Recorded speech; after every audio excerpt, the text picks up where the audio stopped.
মুখ্যমন্ত্রীকে আমি চ্যালেঞ্জ করলাম, বিজেপি কেন যে কোনো লোকের বাড়িতে আপনি পাঠিয়ে দেখুন, পাঠিয়ে দেখুন পার্থ চ্যাটার্জির কচি বান্ধবী অর্পিতার মতো 51 কোটি টাকা কারো বাড়িতে পাবে না। আর আপনার বাড়িতে যদি তল্লাশি হয় 100 কোটি টাকা পাওয়া যাবে। I-PAC not at all a political organization. Voter list আইপ্যাকে থাকবে কেন? এখন বলছেন প্রার্থী তালিকা আইপ্যাকে থাকবে কেন? প্রার্থী তালিকা তো টিএমসি অফিসে থাকবে। আমি ইনভেস্টিগেশন এবং ইডির পার্টে ঢুকবো না, সরি।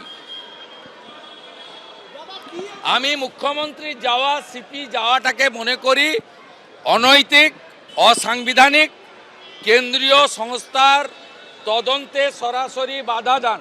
মুখ্যমন্ত্রী এর আগেও করেছেন রাজীব কুমারের বাড়িতে রেড হওয়ার সময়, এবং তিনি 5 ঘন্টা ধর্ণা দিয়েছেন নিজাম প্যালেসে।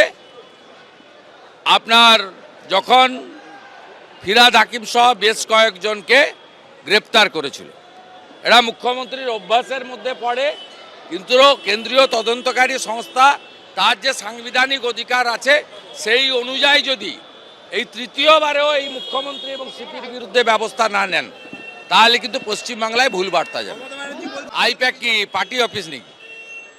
আইপ্যাক একটা কর্পোরেট সংস্থা, তাদের বিরুদ্ধে অভিযোগ আছে, তদন্ত করবে, তারা দেখিয়ে দেবে কাগজপত্র, তাদের রিটার্ন ফাইল সব কিছু পরিষ্কার আছে। পরিষ্কার থাকলে তো সবার অফিস বাড়ি তল্লাশির পরে তো গ্রেপ্তার হয়, এমন তো নয়। ফেস করবে। মুখ্যমন্ত্রী তো আমার বাড়িতে সিআইডি পাঠিয়েছিলেন। আমার প্রবীণ বাবা মাকে হেনস্থা করেছেন, সিআইডি পাঠিয়ে 3 বার। আমি তো সিআইডির কাছ থেকে ফিতাও নিয়ে মাপতে গেছিলেন, ফিতা কাটিয়ে নিইনি। আমার নন্দীগ্রামের এমএলএ অফিসে আসামি খুঁজার নামে সার্চ ওয়ারেন্ট ছাড়া তছনছ করেছে অফিস। মুখ্যমন্ত্রীর মুখে এগুলো মানায় না। আর মুখ্যমন্ত্রীকে আমি চ্যালেঞ্জ করলাম, বিজেপি কেন যে কোনো লোকের বাড়িতে আপনি পাঠিয়ে দেখুন, পাঠিয়ে দেখুন পার্থ চ্যাটার্জির কচি বান্ধবী অর্পিতার মতো 51 কোটি টাকা কারো বাড়িতে পাবে না। আর আপনার বাড়িতে যদি তল্লাশি হয় 100 কোটি টাকা পাওয়া যাবে। কেন্দ্রীয় সংস্থা, সাংবিধানিক সংস্থার কাজে এর আগেও হস্তক্ষেপ করেছেন। 2021 সালের তিনি নিজাম প্যালেসে ধর্ণা দিয়েছিলেন সিবিআই অফিসে। ফিরহাদ হাকিম, শোভন চট্টোপাধ্যায়, মদন মিত্র, সুব্রত মুখার্জিদের গ্রেপ্তারের বিরুদ্ধে। এবং মুখ্যমন্ত্রী এর আগে রাজীব কুমারের বাড়িতে যখন সারদা মামলা নিয়ে রেড হয় সিবিআইয়ের, সেদিনও তিনি সিপিকে নিয়ে ধর্ণা দিয়েছিলেন কলকাতাতে, ধর্মতলাতে।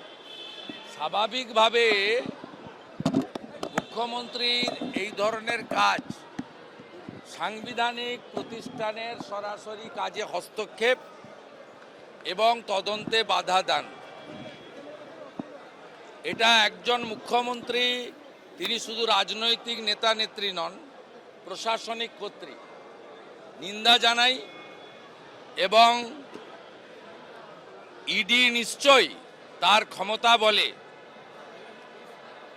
তাদের মুখ্যমন্ত্রীর বিরুদ্ধেও ব্যবস্থা নেওয়া উচিত বলে আমার মনে হয়েছে। সেই ব্যবস্থা তারা আইনের মধ্যে থেকে নেবেন। এবিপি আনন্দ, এগিয়ে থাকে, এগিয়ে রাখে।